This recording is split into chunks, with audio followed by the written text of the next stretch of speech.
The EPA's Gold King mine accident was devastating, Administrator McCarthy, as you know, to the people downstream in New Mexico, Colorado, and Arizona. The EPA is responsible for a number of serious mistakes, technical failures, and management failures. And these are deeply disappointing, and they've had a serious long-term impact.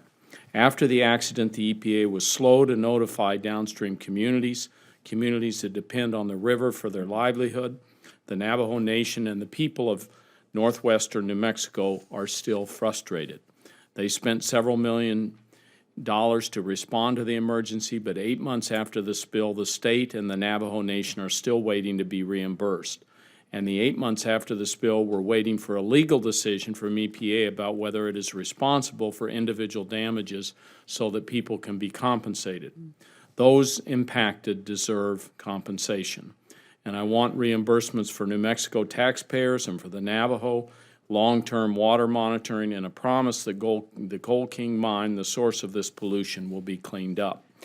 Administrator McCarthy, you've said publicly several times that EPA takes full responsibility for the spill, but the EPA hasn't made the legal finding of tort responsibility. When will we have that decision so that the affected communities can finally begin seeking compensation for damages?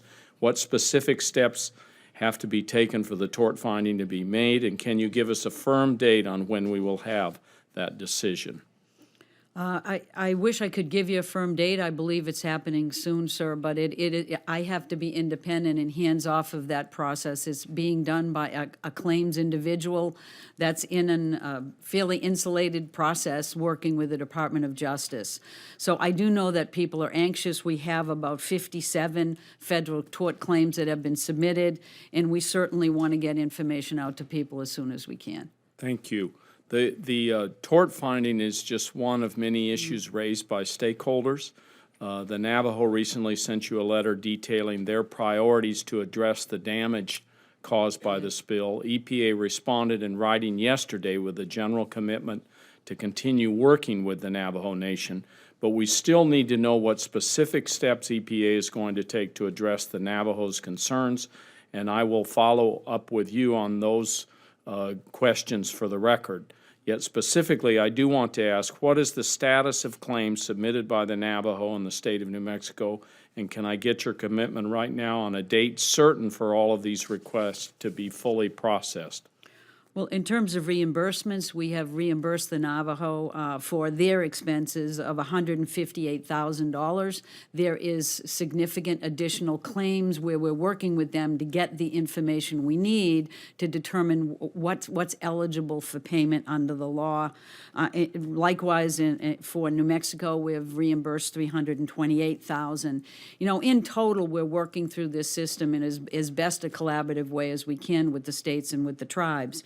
We've also identified and continue with monitoring in the area, and we've also identified $2 million to be able to work with those states and tribes to define a longer-term strategy moving forward so that we can identify whether or not there continues to be challenges moving forward. And as you know, we've also put the Bonita Mine area as a proposed Superfund site with the support of the local communities as well as the state of Colorado, and we much appreciate that significant step forward. Yeah, and really appreciate that work, and thank you for the work on the Superfund side. I know working through some of those local issues was very difficult. I think it would go a long way if you could reiterate EPA's commitment to the Navajo and other stakeholders. Could you state for the record again that the EPA intends to make things right for the Navajo and others affected by this spill? You know, right after the spill, I went to the area and I said EPA would take full responsibility. I still intend to do that, and the agency will. Great. Administrator McCarthy, as you talked about Superfund and getting this on the national Gold King mine on the national priorities list, can you confirm that finalizing this proposal will make the site eligible for full and complete remediation? And does your budget request provide enough resources to begin the cleanup? Well, the fiscal year budget that we're proposing does increase our Superfund funds by about $20 million. And so we do think that will give us an ability certainly to add more sites into the mix. It will take, I think, a significant amount of time to both assess that area and to determine what to do and how to take the steps moving forward we need to. And so we'll continue to work through that process. And we'll continue to make steady progress. It's been a long time coming. Now that we have it in the system, we don't want to fail to get the work done. Yeah, Administrator McCarthy, as you know, the Clean Power Plan provides a lot of flexibility to states to craft their particular emission targets.